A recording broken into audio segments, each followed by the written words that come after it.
Hello, my name is Nicole. Today we are going to talk about HOAs and how they work. If you have just bought a property in an HOA, then this video is for you. Many homes across the United States are part of an HOA, also known as a homeowners association. So, what does it mean to be part of one? In a nutshell, an HOA helps ensure that your community looks its best and functions smoothly. If you're buying a condo, townhome, or house in a neighborhood with shared common areas and amenities, these areas are most likely maintained by a homeowners association.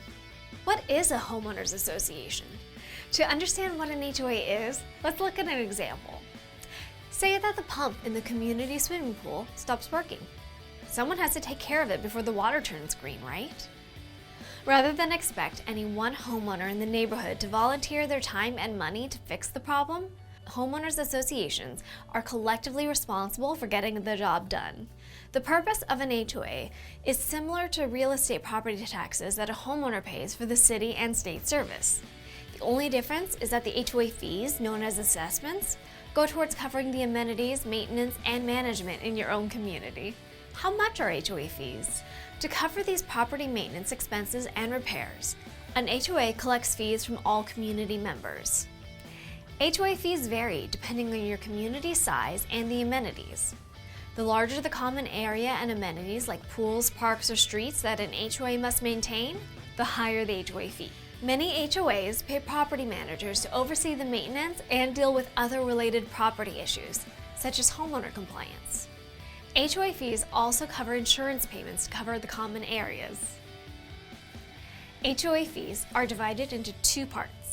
One portion of the assessment covers monthly expenses, while the remaining amount goes into a reserve fund.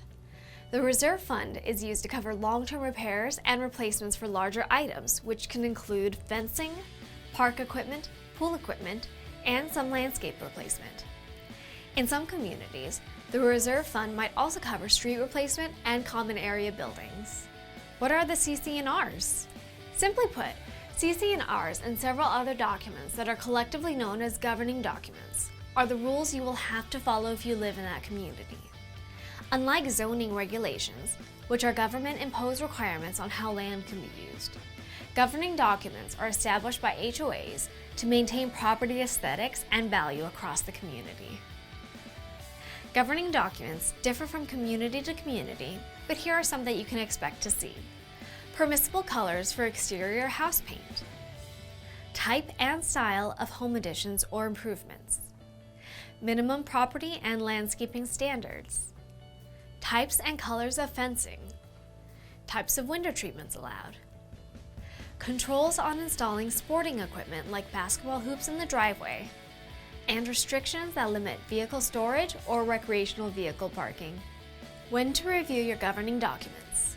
After your offer to buy a home in an HOA community is accepted, you should receive and review the community's governing documents. Be aware that some set of governing documents can be hundreds of pages. Since these are the rules that you will have to abide by, this is required reading that you need to understand before purchasing a home in an HOA community. Who runs an HOA? Every HOA has a board of directors. These are homeowner volunteers elected by other homeowners during the annual meeting. The board sets policies and procedures that govern the community. The bylaws section in the governing documents lists the board's authority and duties in greater detail. HOAs help maintain uniformity. As I previously mentioned, each HOA has established community standards which explain how homes must be maintained and what exterior changes are allowed. That means that your neighbors can't paint their house bright purple or put an unsightly addition in the front of their home. Other common violations are parking vehicles on the lawn or keeping inoperable vehicles in the driveway. Typically, you won't have to worry about that one neighbor that has decided to let their front yard grow into a wild jungle. In this way, the governing documents ensure the community retains an attractive look and feel. We hope that this video has helped you understand more about HOAs and the value that it offers you as a homeowner. For more information, please visit your community's website, download the community's mobile app, or visit Avalon's corporate website at www.avalonweb.com. Thank you, and make it a great day.